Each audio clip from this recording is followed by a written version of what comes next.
Dr. Aris, good afternoon. This is Enrico. Good afternoon, Enrico. How are you? Good, how are you? Perfect. Okay. I hear very well. Your picture is not excellent because in terms of quality, because I think you have an old camera, I think. I've actually got a new camera. I just New camera? changed laptops to get a better you- camera. Do you mean it's worse? Yeah, it's not so defined. Huh. Maybe it's a bit dirty. Yeah. Can we just check a small parameter with you? Because if you're not in HD, actually the quality drops quite fast. If I move forward? Sorry, I didn't get that. Yeah. Can we check just, it takes 30 seconds. If you go on the bottom line, you have the start video icon and you click on the arrow, the up arrow just the side, and you go into the video settings. Oh, stop video. Okay. Yeah. And then go into video settings. Yeah. And then just check if HD is activated or not. This is probably right because this is a new one. Let me have a look. You need to activate HD and original ratio. Whereabouts will I see activate HD? It's not. Yeah, it's not. Okay. There you go. And original ratio as well. Haha, there you go. Perfect. Yeah. Is that much better? Let me see. I don't see your picture right now. Stupid me. I actually turned off my video. How's that? I don't know. Because I see it in a very small picture. No, I don't think. I think it's rather a problem of connection for the moment. But anyway, it's good to stay in this. Anyway, my picture's not really important. It's more the speaker's picture that matters. But anyway, we stay like this. It's good. Okay. Thank you so much. Okay.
Analea, if you're online, Kate has problems communicating or joining the call.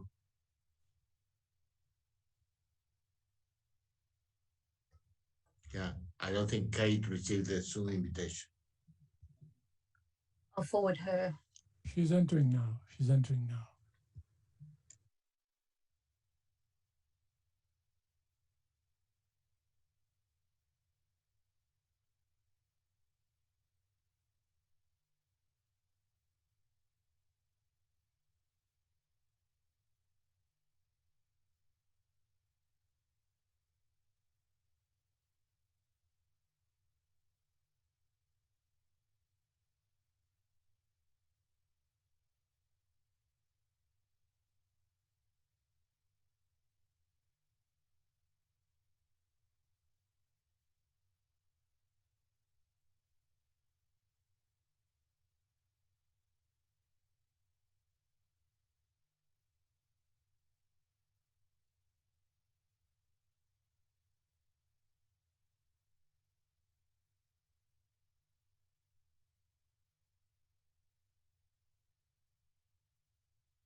Hello, everybody. This is Margaret Harris welcoming you to the SAGE highlights, this summary of the SAGE meeting. As you know, this is being done completely virtually, and it's for the Palais Press.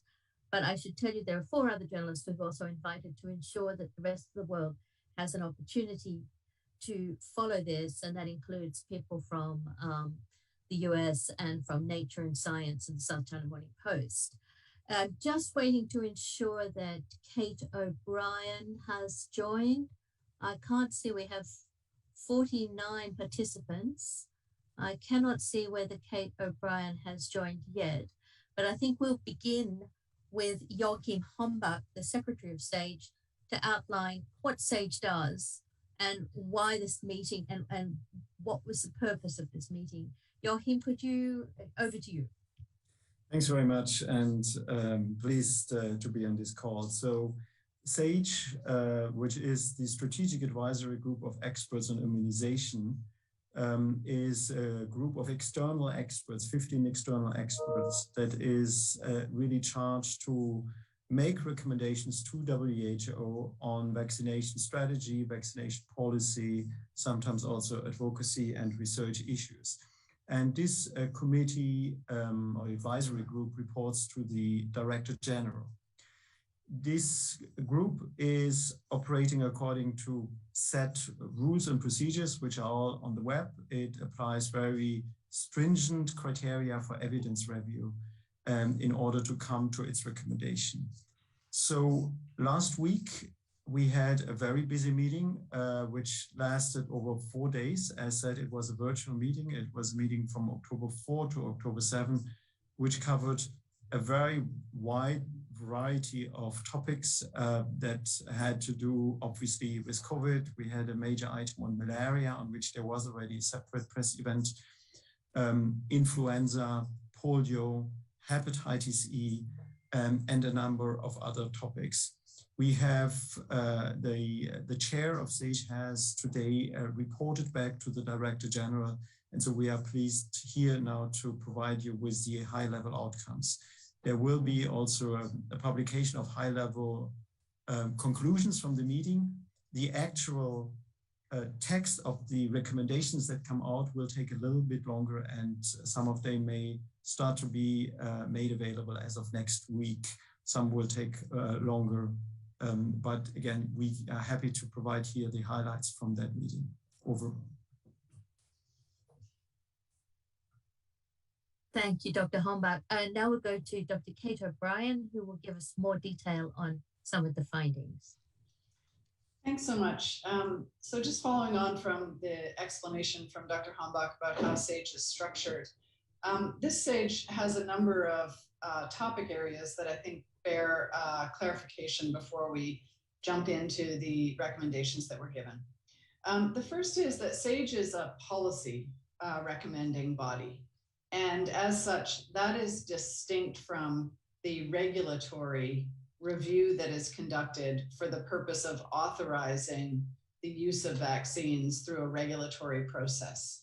And in that specific sense, especially for COVID vaccines, the emergency use listing regulatory authorization process undergoes a separate review with a technical advisory group.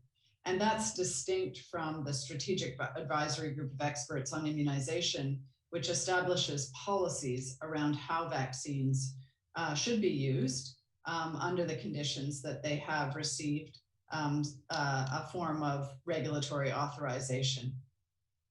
So I just want to make clear the distinction between the policy side and the regulatory side. We review much of the same evidence, but we look at it from a different perspective.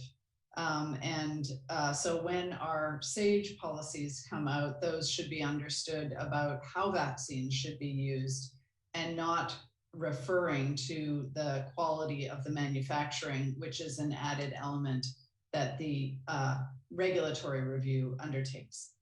The second point that I want to make a distinction in before we jump into the recommendations is, again, in the context of COVID vaccines, there has been much in the press and much in the scientific literature and much in the policy and regulatory environments about the use of additional doses beyond those doses that were tested in the context of clinical trials.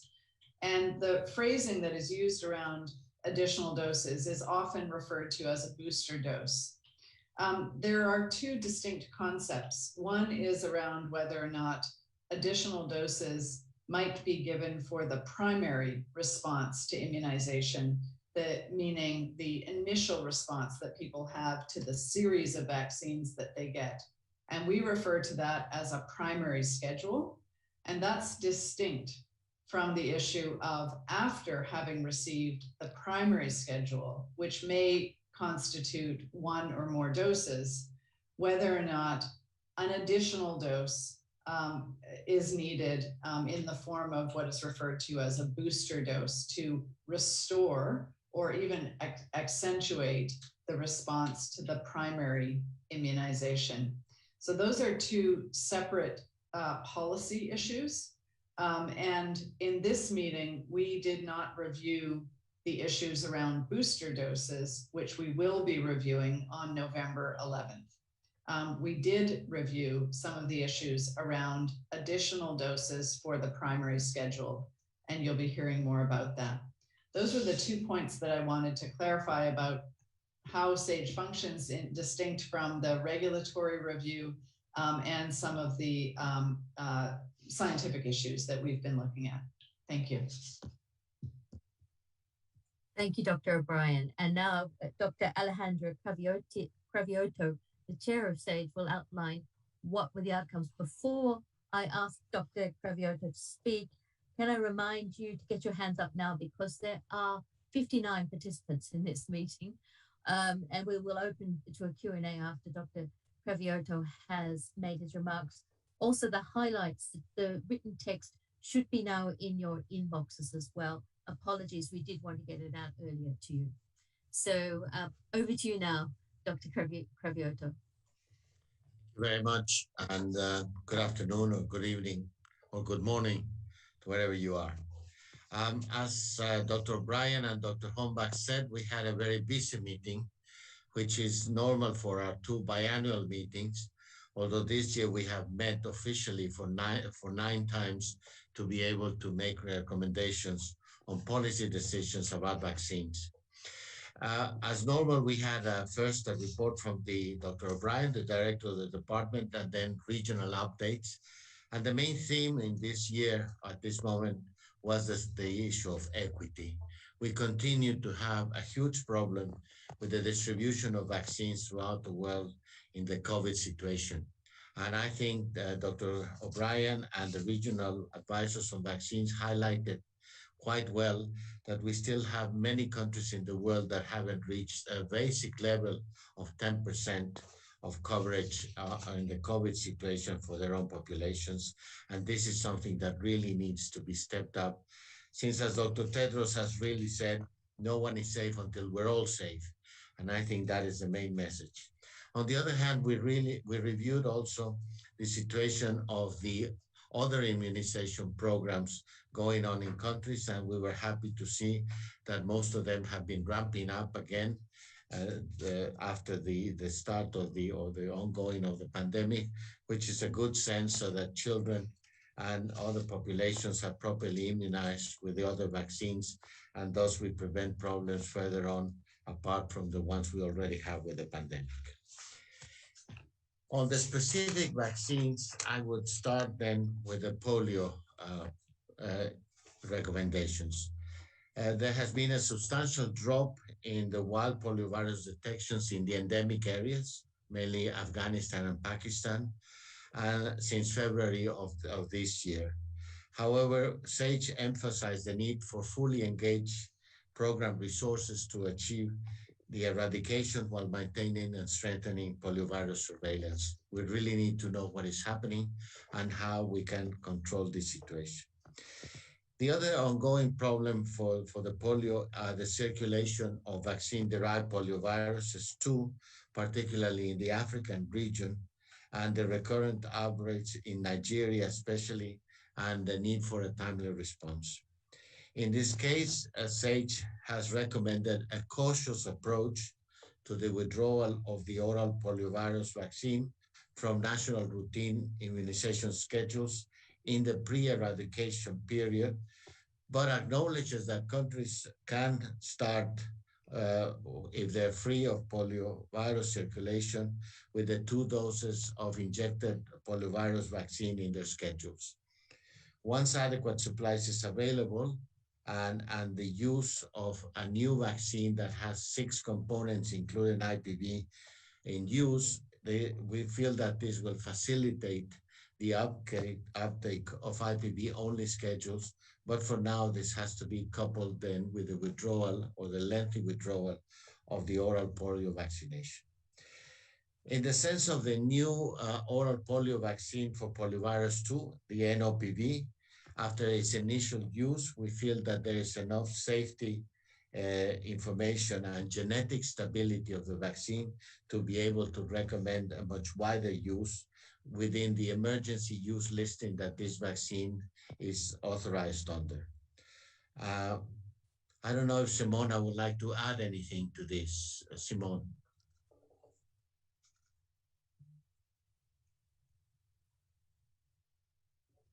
If not, we can continue and she can come in once we're finished. In the case of the COVID vaccines, we reviewed the vaccine produced by Bharat Biotech and will have made recommendations, but these recommendations are contingent on the emergency use approval for this vaccine that we'll hope will come in the next days when these recommendations with the approval will be published. So for now, it is only good to know that we have already the policy decisions and we're waiting, as Kate well said, for the regulatory process to have a response. For the severely or moderately immunocompromised persons, SAGE recommended that they should be offered an additional dose of all of the WHO EUL COVID-19 vaccines that have been approved. And when I mean all of them, I mean the mRNA ones, the adeno-based ones, and the inactivated ones.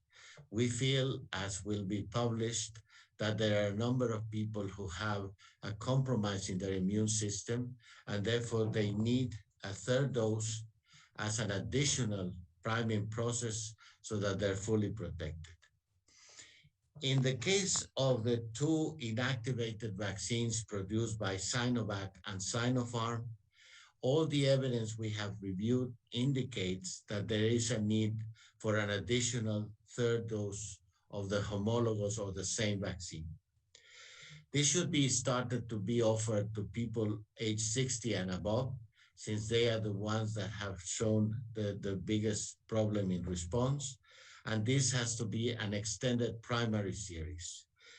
The use of another vaccine, not the same Sinovac or Sinopharm, as an additional dose may also be considered if there is enough supply and access considerations. This heterologous boosting is something that we continue to study, but in the case of these two vaccines, we find no reason not to be able to use them. When implementing these recommendations, however, we do insist that countries that are initially just given the first two doses maximize this process before they start giving people the third dose, unless this group is the ones above 60 years of age. We also reviewed the global vaccination strategy, and drawing on SAGE's June 2021 recommendation and advancing on it, we have given the progression of the pandemic, the strategy prioritizes vaccination of high-risk population of all adults and fully commits to the risk mitigation approach by calling for a 70% of the world population to be fully immunized by mid-2022. This is a much larger proportion than we thought before, but given the way the pandemic is going and given the availability of new vaccines for younger age groups, we feel that this is an attainable goal.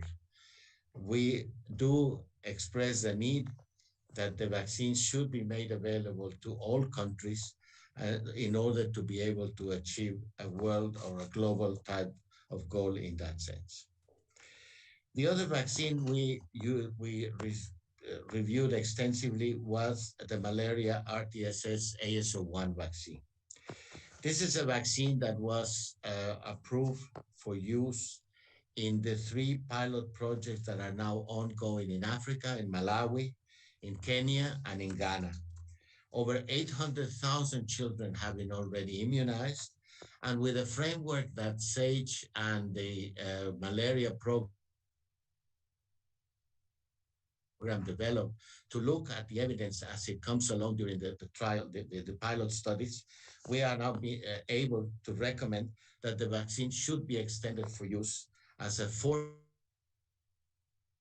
dose for any child above 5 months of age in any country that has a malaria program of circulation of Plasmodium falciparum, that has a program that can incorporate such an intervention.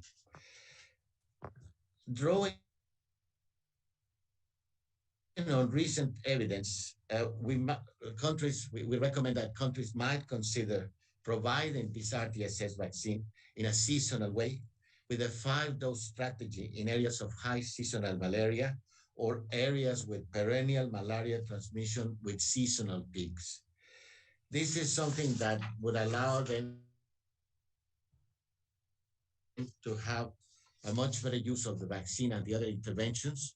And they are strongly encouraged, if they do go for this type of intervention, to document their experience, including the vaccine effectiveness, the feasibility, and the occurrence of any adverse effects, so that that feeds into the future guidance of the updates. The pilot program has shown that all the issues related to the vaccine safety have been fully clarified. So in a sense, we are now happy to say that this is another tool within the armamentarium against malaria that can be used widely and we hope more efficiently for the control of these problems. In the case of influenza vaccines, there is no doubt that having an influenza vaccine every year is better than not having one. I think that is a clear conclusion of all the studies so far, even if you have an issue with a lower response to the H3N2 virus infections. So in that sense, SAGE is also recommending that all countries consider implementing seasonal influenza vaccination based on the burden of epidemiology, the over 500,000 people on average who die every year of influenza, and following the targeting of special groups that we consider at higher risk. These include health workers, individuals with chronic medical conditions, older adults, and especially pregnant women. If a country is already vaccinating children, we have no issue with that, but we do not put children as a priority group for this, while the other groups have not been fully immunized in that sense. So limited, and the other issue that we discussed was the co-administration of these influenza vaccines with the COVID ones that have been approved under EUL. We feel that the evidence is clear that this inactivated seasonal influenza vaccine, and I repeat, it's the inactivated seasonal influenza vaccines that we're recommending for this co-administration, do not increase when given with the COVID-19 vaccine ones, do not produce an increase in adverse events, and therefore we feel that giving them in the same session would profit both from vaccinating more people against influenza and against the COVID-19. We do feel that health workers and older adults, again, should be special target groups during the pandemic, and all countries should prioritize, of course, pregnant women. And finally, I'll say only one word about the hepatitis E vaccine review. Hepatitis E is a deadly disease for pregnant women. When outbreaks happen, this is the group that shows the highest mortality. Therefore, having a vaccine that can prevent that is essential as a preventive measure to really curb the problem when it exists. We have a well-developed, safe, and useful hepatitis E vaccine that needs to go through a pre-qualification process, but that can be used in emergency situations as we have used other vaccines to be able to control the problem in an outbreak, and especially protect women who are in the process of having a child in the sense of not dying due to the infection. We really ask all the stakeholders and recommend WHO to work with Gavi for inclusion of this hepatitis E vaccination for outbreak response and the surveillance for hepatitis E and diagnosis within its portfolio of support for eligible countries. I would leave it there and ask Kate and Joachim if they have any further comments, or Simon for the polio part. Thank you. I think at this stage we've got a lot of questions, so I think I'll go straight to the Q&A if you don't mind, Dr. Cravioto. Because first hand up is Kai Kupferschmidt from Science. Kai, can you unmute yourself and ask your question? Yes, thank you very much, Margaret. Thanks for making the experts available. Let me ask about the COVID vaccine. So, of course, a lot of the debate at the moment is about the question of a third shot. And if I understand the SAGE recommendations correctly, you are thinking of offering a third shot only where you are extending the primary series, really, and that's for immunocompromised people, no matter what vaccine they received.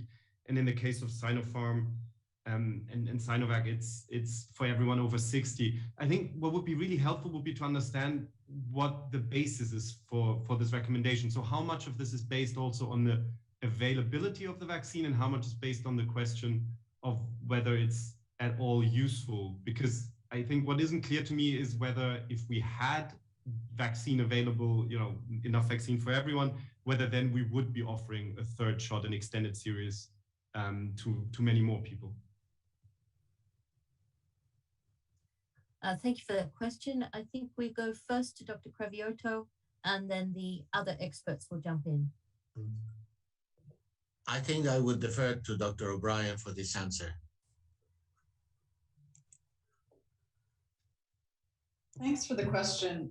Yes, the way you summarized it is accurate. So just to repeat, for the immunocompromised groups of people for which SAGE has provided a definition. So these are significant conditions for which the immune system is not performing as normal. The recommendation is for a third vaccination, an additional vaccination in the primary series. And again, that is based on the evidence showing that the immunogenicity and evidence on breakthrough infections is highly disproportionately represented by those people. For those who have received their primary immunization with Sinopharm or Sinovac, we're also providing a recommendation that an additional dose, an additional priming dose be offered for those over 60 years of age. That would preferably be from that same product, but could be from another product. And the reason that we're not at this time providing any further recommendations on what we would term a booster dose has to do with the evidence around, number one, the need for those doses, which SAGE is continuing to review, and the evidence on which the recommendation for an improvement or a better impact would be based. So SAGE will be hosting a session on November 11th when all of the data on booster issues will be reviewed and we'll go into depth on this topic. This is a complex issue around the different vaccines, the different risk groups, the variants that are circulating, the time since vaccination, in other words, waning of immunity or potential waning of immunity, and then the outcomes of interest. And of course, the outcome of most interest are the severe outcomes, hospitalization, serious disease, and death. And so all of these issues and topics will be, are continuing to be looked at and will be ready for a deep review by SAGE in the coming weeks. So at this time, the recommendations are about extending the primary series for that additional dose in some selected groups and selected situations. Thank you, Dr. O'Brien. I think neither of the experts want to add. So the next question goes to Simone McCarthy from the South China Morning Post. Simone, unmute yourself and ask your question. Thank you so much, Margaret. Thank you for the opportunity to be here. So my question is also very similar to what Kai asked, but just going off of that question, I guess two things stick out to me. One being regarding the Sinopharm and Sinovac inactivated vaccines, is there a significant difference between the immune response that's being observed in adults and the over 60 older adults as far as their response to the inactivated vaccine, given that the recommendation for the third shot is within that plus 60 group? And then I'm just curious if there will also be a recommendation for the schedule as far as the dose regimen, what kind of spacing we might see for when that additional shot may be added into the primary regime. Thank you. Thanks very much for that question, Simone. And Dr. Hombach will answer this question. Yes, thanks very much. So obviously we have been looking into the data in relation to these inactivated vaccines, and the two bodies of data we have been looking at were, on the one hand side, observational data, effectiveness studies, where we saw a difference between the different age groups. But the other, and that comes to your question, element we looked at was, of course, the immunogenicity. And you can see indeed that the immune response, as well as the duration of the immune response, is quite dependent on age. And in older ages, you trigger lower titers, lower seroconversion rates, as we say, and then also you observe a more rapid waning. Now, we do not have what we call a correlate of protection, so the strength of the evidence is relative, but in combination with the observational data that we have on the performance of the vaccine, clearly showed that older age groups, and particularly, of course, starting with the very old, but then also going downwards, the vaccine performs less well up to 2 doses. And we also know that data have been generated that we know that the addition of a third dose, so moving into a 2+1 schedule, provides a strong response. And so we expect from there a much better protection. Thank you, Dr. Hombach. Dr. Cravioto, have you anything to add, or is that fine? He does. Go ahead. Okay. As you have heard, we have been reviewing the evidence for these 2 vaccines for everything that has become available to us. And we feel that this recommendation is timely in the sense that we realize it's going to have implications about a supply for these vaccines. So we would like to make this earlier and not later than needed. And that is the reason why we think this is very important to bring it out now, in the sense of understanding that we will need a further dose for the priming part of this vaccination, which will go beyond just the 60-year and above people. So that has implications that go well beyond SAGE, but we feel that this is the time for us to make such a recommendation and make people aware of them. Thank you very much, Dr. Cravioto. The next question goes to Christian Ulrich. Christian, please unmute yourself and go ahead.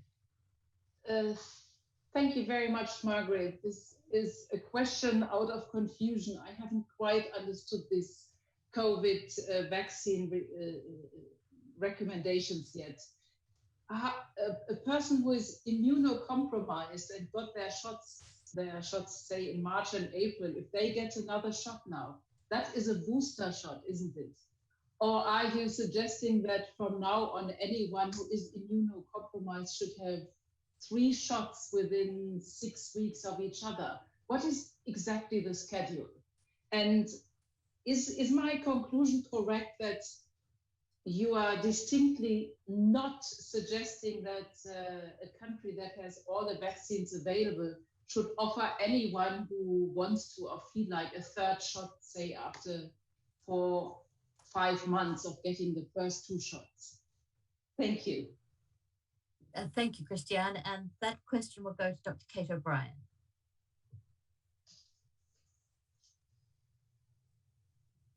Thanks, Christian, and let's try and be as clear as we can. So appreciate the request to clarify. The recommendation that we're providing now is that those people who are immunocompromised should receive an additional dose beyond the dose that is in the usual schedule. So given that we own only one product that has a single dose in the usual schedule, for ease of explaining, I'll reference 2 doses as if that's the usual schedule.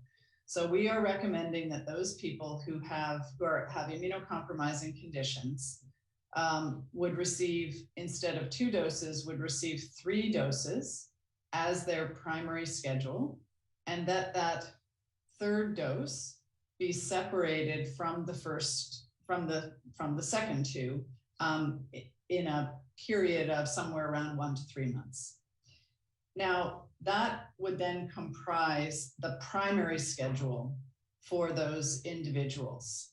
And the intent of the 3rd dose is to induce that person's immune system to have protection that would be at the level that was demonstrated to prevent against severe disease, hospitalization, and death in the clinical trials, which excluded people with immunocompromising conditions. So we're trying to assure that those people who have those kinds of conditions get the protection that was demonstrated in the clinical trials in the general population.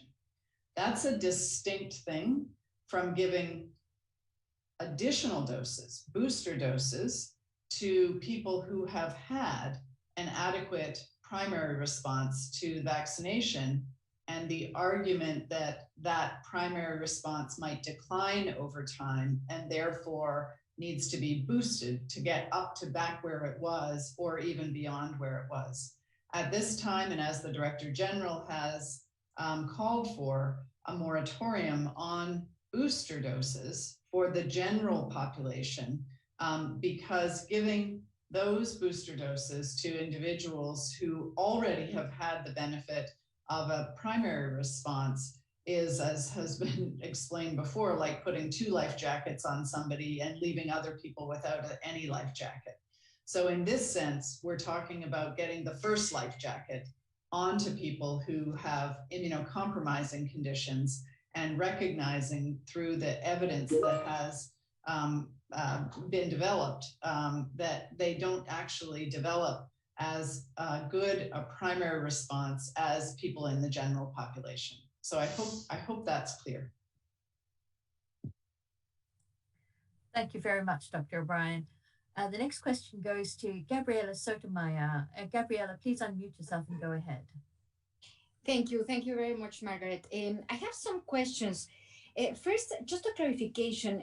I didn't get why are you recommending the 3rd dose of the Sinopharm and Sinovac? So why is that?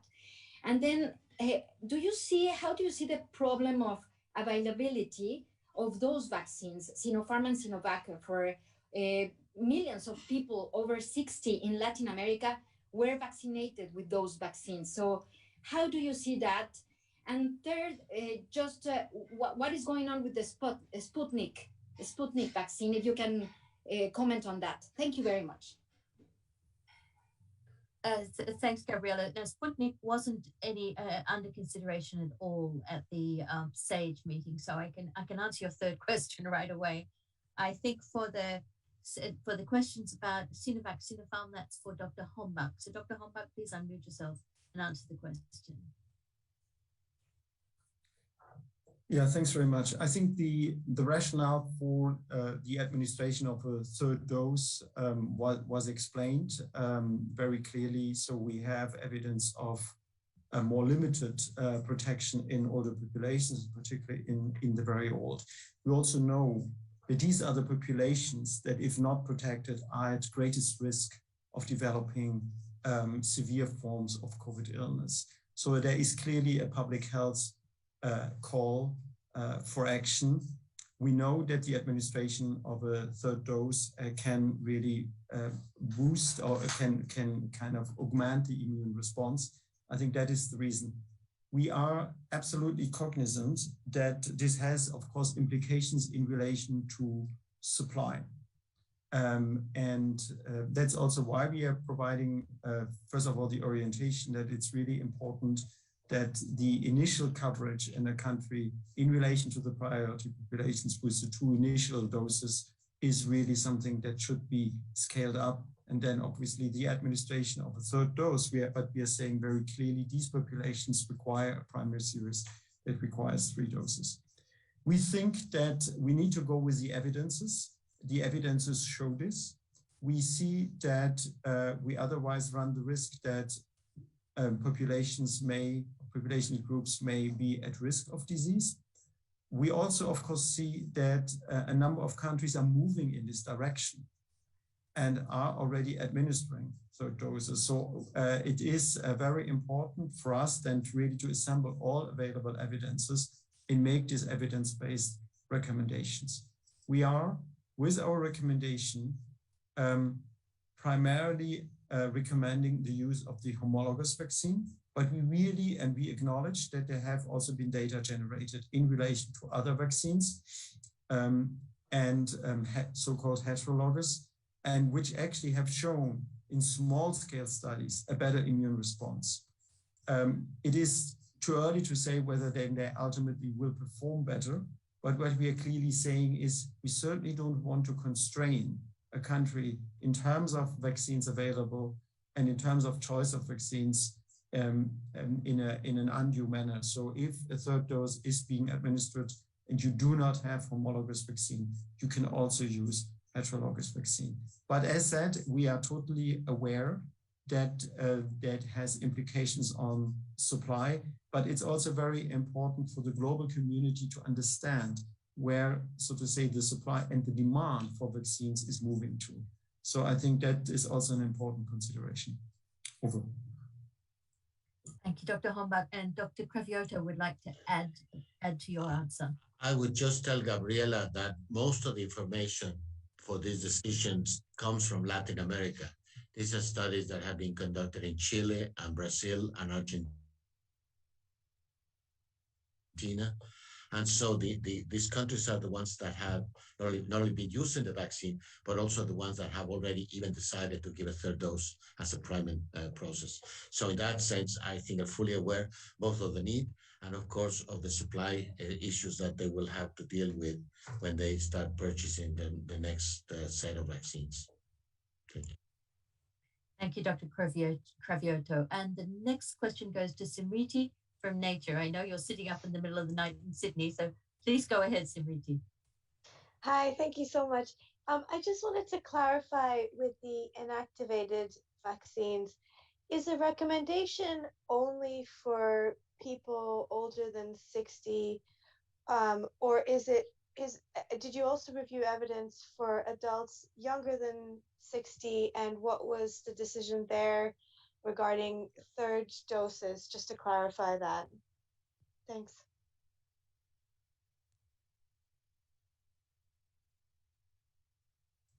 So I think this question will go to Dr. Hombach once more. Yeah, happy to say a few words. I mean, Dr. O'Brien, I think also wanted to come in, but let me just start. Yeah, definitively, we have looked at the data.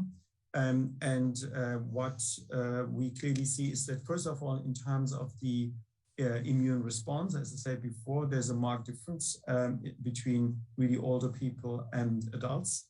But we also see from the rollout of the vaccine that we have robust protection. We also have data on robust protection over time. I mean, we need to get more.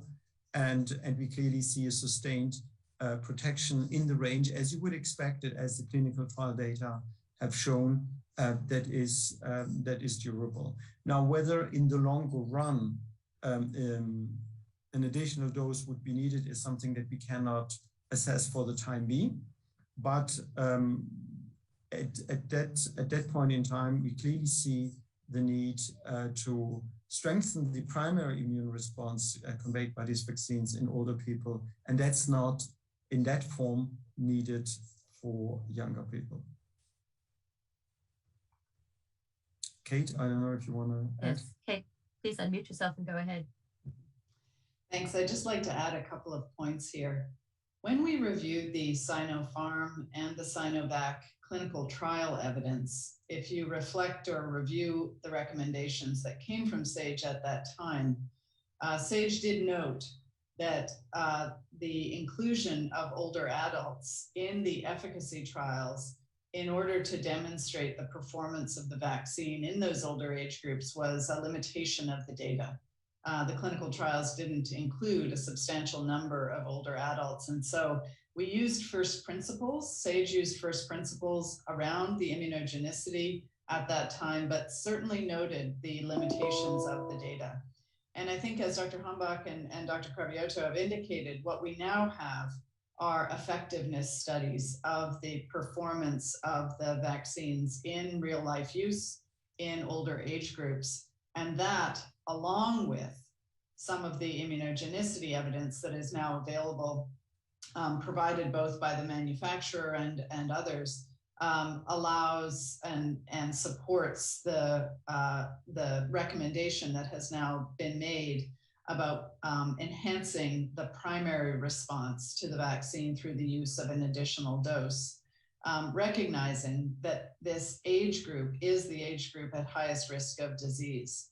And as Dr. Hombach indicated, we've looked also at the effectiveness data, again, in the real life setting in the younger age groups, and don't see a need for an additional dose in those age groups at this time.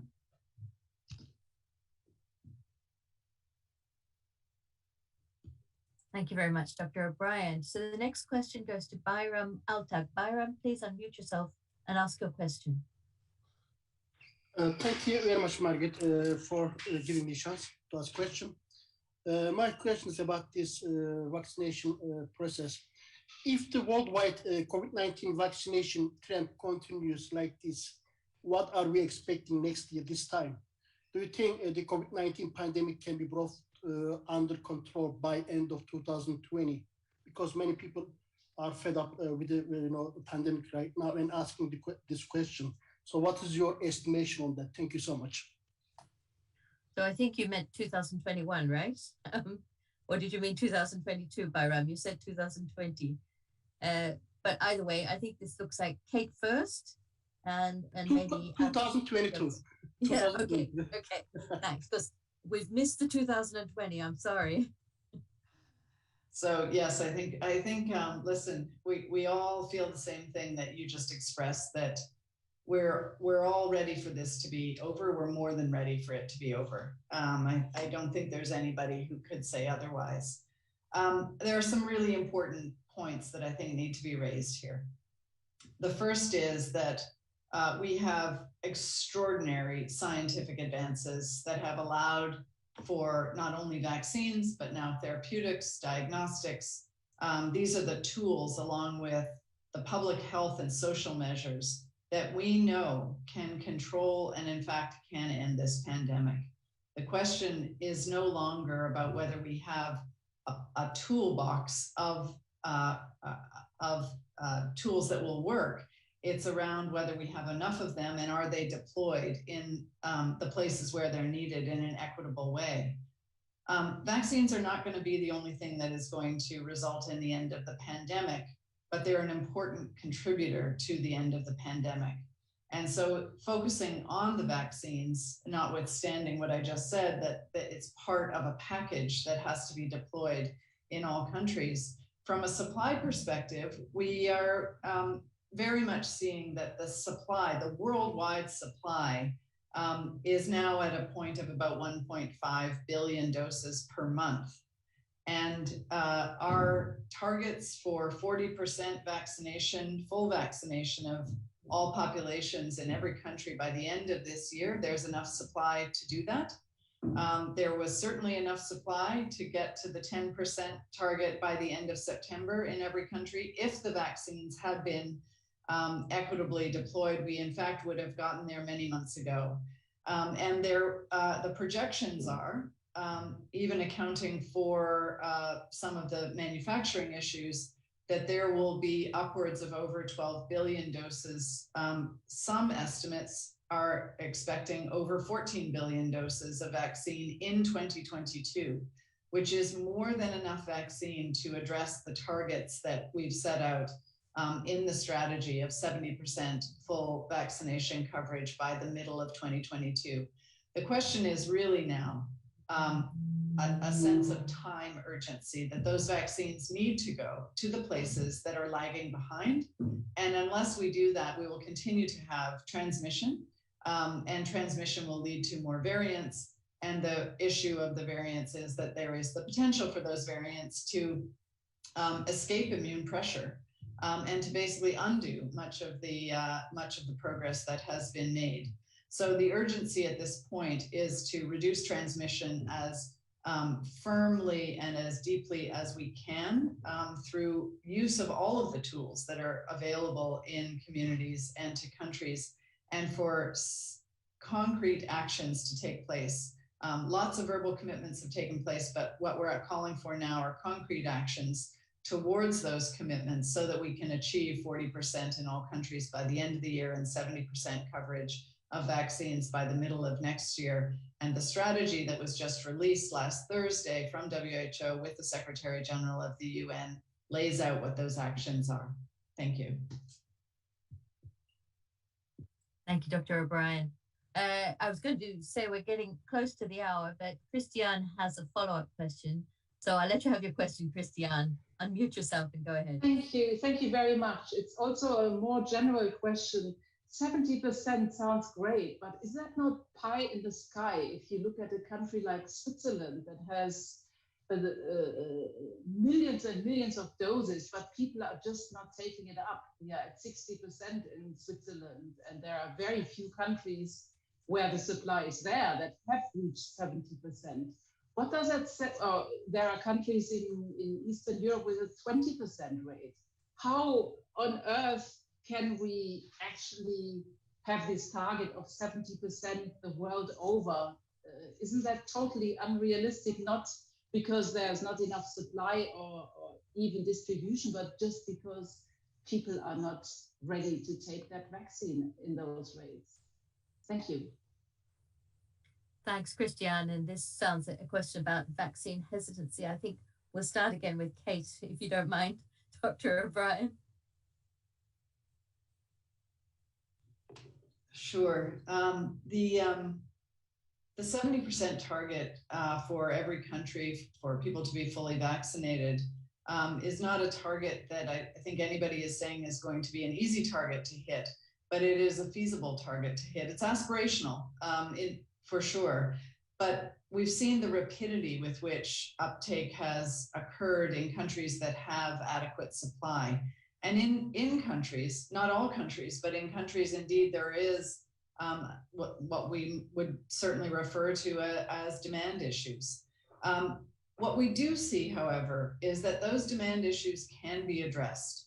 And we see in different countries as a number of different strategies are used, both to provide increased accessibility of the vaccine to people, which is, although it may be accessible to many people, for many it is also a difficult vaccine to access, meaning time off work to go get it, travel issues, timing of clinics that are open. So there are a wide number of reasons why demand may be a barrier to access to vaccines. And yet every effort has to be made to mitigate those issues. And that is about really local work, about understanding exactly in each jurisdiction, in each district, in each province, state, canton, what the reasons are why people are, in spite of accessibility, unable or unwilling to get the vaccine. And I think we're seeing some best practices from a number of different countries about how to address some of these. What are the tools that actually work? What are the strategies that actually work? We are seeing surges in vaccination when one's choice is about being vaccinated or doing other things to demonstrate your negative status for COVID in order to access public venues, for example. So we think that there are many ways in which this can be addressed, but the number one issue right now is about deploying the supply that is available fairly to all countries in the world. The biggest issue around getting to even a 40% target is about access to the vaccine. That has to be front and center about more equitably deploying the vaccines where they're needed. Thank you very much, Dr. O'Brien. We are now definitely coming up to the hour. Okay, last question to Peter Kenny, and then we probably will have to close. Unmute yourself, Peter. Yeah, thanks.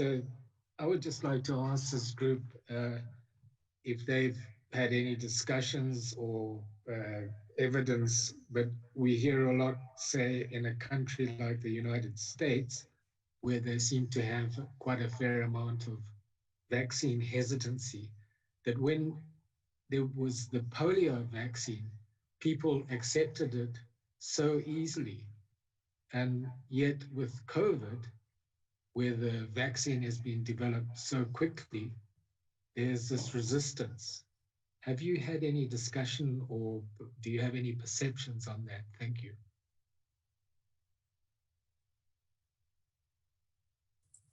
So again, I'll start with Dr. O'Brien, but I'm not sure that we've got the knowledge of the history, but I'll hand it over to Dr. O'Brien. We do also have a polio expert with us. The comparisons are very interesting comparisons. There are many examples of vaccines that were new life-saving vaccines where the race to receive the vaccine was unprecedented, where the demand for the vaccine was extremely high. We, in fact, at SAGE this past session that we had a deep session on vaccine demand, vaccine hesitancy, and vaccine acceptance And there is an entire science around these issues of vaccine acceptance, vaccine demand, and vaccine hesitancy. And what is, I think, very fair to say is that the world that we live in right now, the contemporary world, is that the issues around vaccine demand and acceptance and hesitancy are complex issues that are not uniquely about vaccines. They are also, from the evidence that we see, they're very much about social structures. They're about confidence in authority figures and authority institutions, which go well beyond the issue of vaccines. And so the concerns that people have, or the reasons that people have for not accessing COVID vaccines in the face of their availability, there's no one single issue. And what we see from the evidence is that there are strategies and techniques that can be used to change some of that lack of demand or hesitancy that people have. What is, I think, critical to say is that these are tools that we have. These vaccines have now been given to over 6.3 billion people. We know a lot about these vaccines. We know a lot about their performance. We know an incredible amount about the safety of these products. And so at the outset, some of the reasons why that people gave, and there is still a sense of this, is around the uncertainty about new products. The pace with which these products have been given and the amount of data that has been collected about their safety is unprecedented. So there is a broad range of reasons why there are issues of acceptance, demand, hesitancy, and in contrast to polio epidemics, I think we live in quite a different world now. Certainly one of the big issues is the dissemination of misinformation.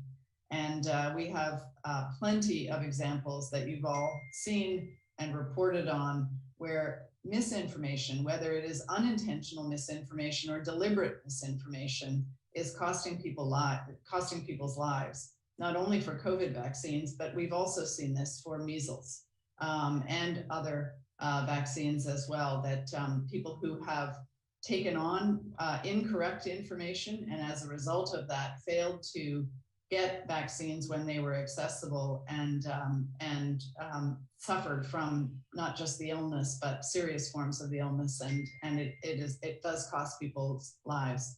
So these are, you've asked a great question. There's a lot of science behind it now, a lot of behavioral science. It's not just about the vaccines. It's very much tied up with greater social issues that we have in the world today. Thank you very much, Dr. O'Brien, and Dr. Cravioto would like to add some points as well. I think the main issue with polio was that you had a physical demonstration of what it meant not to be vaccinated. And I don't think, except for the hundreds of thousands of deaths that we have had with the COVID, that we haven't really seen the long-term effects of this, but they are there and they're very dangerous in that sense. At least 1 in 4 or 3 people who have an infection continue to have problems 6 months after they have been apparently resolved. So in that sense, I think that people should be aware that we are offering something that is safe, that has been proven to be efficacious and effective, and that the recommendations that are being made by WHO carry all the weight of the same type of issues that we do with any other vaccine that comes through our purview and our needs. I think people have to realize that despite of all the information that is now unfortunately being sent out through social media against these vaccines or this vaccination process, the amount of information that has been solidly reviewed by SAGE and by other groups, our safety group and others within WHO and within countries that are using the vaccine, should be a good recommendation for people to see the benefits of vaccination. It is interesting that in some countries where there is a huge availability of vaccine, there's this hesitancy, while in others, people are rushing to register and queue for hours sometimes to be able to get a dose of these vaccines. So in that sense, I think that the work that is being done here, the amount of hours and the amount of people that have put up without any type of payment, their expertise to be able to come up with these conclusions. And we hope that the dissemination that the international press does for them will help us to win this type of problems, have the correct information being sent out to everyone, and especially to make people aware that what we don't want is to continue seeing our relatives and our friends die because of something that could have been prevented. Thank you. Thank you so much, Dr. Cravioto. Now we're well past the hour. You've had fantastic questions. It's been a really good press conference, but we'll have to close. The time's up. I'm just going to ask our experts if there are any final remarks. But as Dr. Hornbach just said to me, and I entirely agree on that powerful message from Dr. Cravioto, I'm not sure there's anything more to say. So the last word will go to me. I'll say thank you all. Thank you all to the SAGE committee and Dr. Cravioto and his committee and our experts for this afternoon press conference.